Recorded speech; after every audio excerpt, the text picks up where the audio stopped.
We're going to start with a story that will astound you, probably disgust you, amaze you, get you very, very angry, because it has got thousands of people talking online. I'm going to reflect those very, very shortly. Yeah, big protests in Ireland this week. This is after a defence barrister helped clear a man of rape by arguing that the teenager's lacy thong, a bit like this one, perhaps, we don't know, but that's a lacy thong, said that wearing this was a mark of consent. Now, those comments have sparked global outrage. Hundreds of women have been marching on the streets. They've also shared photographs of their own underwear online in protest. And it's very good in Cork, where the ruling took place, where the court case took place. And remember, it was a woman lawyer who actually pointed this out and brought this up, which we're going to discuss now. But a lot of women marched to the courthouse and they placed lacy thongs on the steps of the courthouse.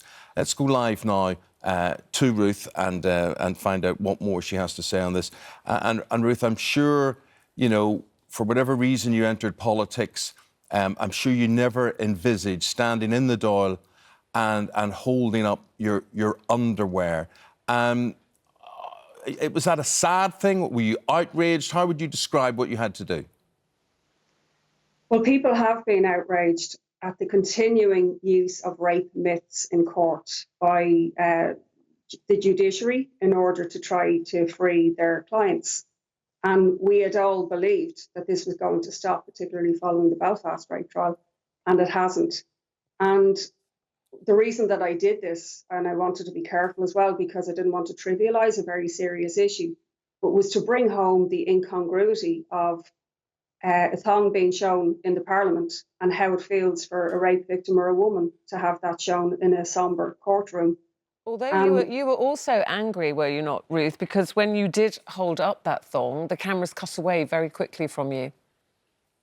Yeah, you're not allowed to demonstrate anything in the Parliament, and I thought it was time to break with parliamentary niceties, because we have a situation where the attrition rate for a rape case is really, really poor in this country. It's very difficult to get a conviction. Only 1 in 10 rapes go reported, and only 1 in 40 have any sort of satisfactory conclusion. And we do need legal change, but we also need to start a massive discussion in society about what consent is. We've been trying, the Socialist Party and Solidarity have been pushing for objective sex education in our schools that isn't inhibited by religious ethos, where we start with young people and we have a discussion with them about what consent means. And then we bring that also into colleges and into workplaces as well, because we have also seen Google workers, for example, walked out last week worldwide, took 2-hour strike action because of a massive payoff of $90 million to a top executive who had sexually harassed women at work. So this is also a workplace issue. And I think that it's really important we continue the protests that have started.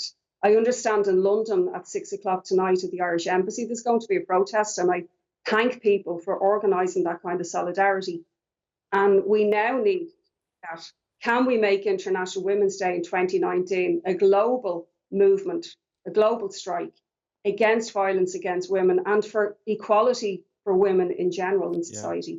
And let's just recap, just so people know, the man accused of this rape, he was cleared at Cork Central Criminal Court. He denied raping a 17-year-old girl in a lane in the city.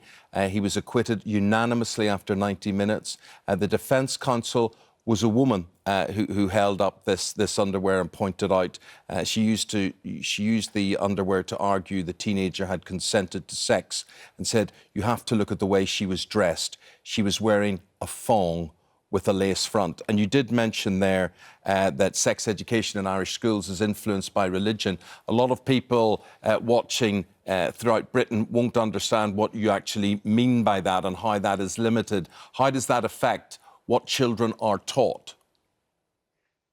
Well, as people may know, the church and state have been interconnected in Ireland, in the south of Ireland, for a century, and that has obviously been challenged. But we still have a situation where most schools are run by the Catholic Church, which means that many young people do not get a chance to have objective and full and inclusive information, for example, that's LGBT friendly, but also this issue of consent isn't really being taken on at all. And one of the reasons is that schools are allowed to use religious ethos to prevent things being taught. We have a bill languishing in Parliament that would challenge that. And we've seen in Ireland, obviously, the huge movement for repeal and for abortion rights, which was led by young people and women and LGBT plus people. But the establishment still isn't reflecting the progressive ideas and the changes that are taking place on the ground in society. And that is why I took the stance I did. Ruth, well, really appreciate it. Thank you very much indeed. Very good to talk to you today. Ruth Coppinger is a TD, a Member of Parliament, the Irish Dáil there for Dublin West. Thank you. So many people finding those comments shocking. One of them, who's joining us now, is rape survivor Leona O'Callaghan. What do you think, Leona, when you're listening to this? You were raped over a 2-year period by a man much older than you, as a child, 12 years old. Yeah. What do you think when you hear a comment like that? It makes me really angry. It makes me extremely angry and sad and upset and betrayed by the system and disrespected. And that's why I suppose I wrote the letter that I wrote to the judiciary system in Ireland and asked for a little bit of, I suppose, look into the ethics and the morals as to what goes on there. And as you said, I was part of that system and I'm a survivor, and it's a difficult system. It's hard enough. You say you're a survivor. Excuse me. It's taken many years of counselling. It has. Did you tell anybody when you were 12 what was happening to you? When I was 14, I did. I was very afraid. I went on for a number of years, and I suppose I at the time I blamed myself. He had groomed me for a long time before anything had happened, and got inside my mind to a degree that I thought I was as equally to blame, even though I was a child and he was an adult.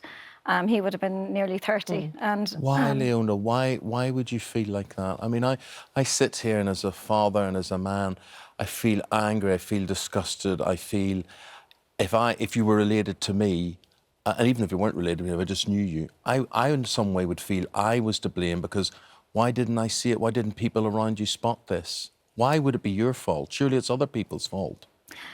No, he's a very clever man, and I mean, he wasn't a very educated man, but he was a very, very clever man. He knew exactly what he was doing, and he had the trust of a lot of people, including those who loved me. And for me, I suppose the reason I blamed myself is you internalise everything, especially when you're that age. And I just always wondered, and I always said, did I lead him on in some way? Did I do something? Yeah, absolutely. So when he met it about love. He met it as if we were in a relationship. He met it as if it was a two-way thing. And I believed everything he had said, and I trusted him. And you know, I mean, awful that we are reporting, you know, that a lawyer makes an issue of saying because a woman wears a certain type of underwear, which is sort of her business only, in a lane, in a city, that she somehow may be complicit in leading a man on. How does that make you feel? Well, it goes back to the same point. You know, I mean, people have no idea when you've come through. Like, I speak to survivors all the time, and you know, the one very common thread is we all say to ourselves, what did I do? What was it about me? Where did I go wrong here? And, you know, having somebody question what you wore on the night only emphasises that and only makes you feel more strongly as if, you know, that's what I shouldn't have done here. And that's what makes me mad is, you know, the reason rape happens is because of rapists. That's it. There is no other, there's no other figure in there. It's because somebody is capable and willing to hurt somebody else in that way. And that's it. And what they wear or whether they fought back hard enough or anything like that should be irrelevant. Well, that's the danger of a comment like that, isn't it? Is that it would maybe prevent people from coming forward, because then they think, well, somehow I'm going to be judged by what I was wearing, which has taken us way back. But, you know, Leona, I don't know if it gives you any confidence or not, but, you know, we posted this on our Facebook page yesterday. So far up to, you know, it's not even 11 o'clock, and we've had more than 3,000 comments on all of this. It's shared 30,000 times, and believe me, there's nothing but support for people like yourself. Rhonda says, I'd like to confirm that the women in Ireland are horrified beyond belief. We have no words to describe how embarrassed we are as a country for this so-called justice system, which prompted you, obviously, to write, shocked, stunned, upset, angry, violated. I could go on, extremely upsetting. Yeah. Gemma says she could be walking around completely naked and that still wouldn't be consent. Shame on that barrister for suggesting such a thing. Claire, it takes an enormous amount of courage for someone to come forward and they've been raped, and for it to be turned back around onto that remarkable young lady is absolutely disgusting. I'm horrified by the whole situation. I hope there's enough uproar about this case that the young lady in question knows that she's supported and not alone. And support, I know you have a support group, don't you? I do indeed, yeah. Just in the, it's a very recent group that I set up. It's a 12-step programme for survivors to, I suppose, focus on their wellness. We don't sit around and recant our memories, because that wouldn't really be good for us to do, because it would trigger each other. Yeah. So that's not what it's about. But what it is about is saying, in spite of what happened, you can have a fulfilling life. You can remind yourself, like, one of those steps, actually the very first step is, you know, I was powerless over the abuse and it was not my fault. And we need reminding of that. And that's where the judicial system, it's let us down. And, you know, I mean, Ireland, we have very strong women and men in Ireland, and we are a very moral country as well. And it's just such a pity that we teach our sons and we teach our daughters that it doesn't matter what somebody wears, no is no. And yet a very well-educated barrister, respected barrister, can stand in an open court and openly question what somebody wears. And for me, it wasn't what I was wearing. For me, it was through kind of, he pled guilty. So it was part of where he had to mitigate what sentence he would get. And it was only 3 weeks ago. And what I heard in there, and I suppose it made me more upset, because when it's yourself, you internalise it, and when it's somebody else, it gets you angry. But in his defence, what they said was that he had only held me down once, and that I was only physically held down the first time, and could the judge take into account that he's not a violent man.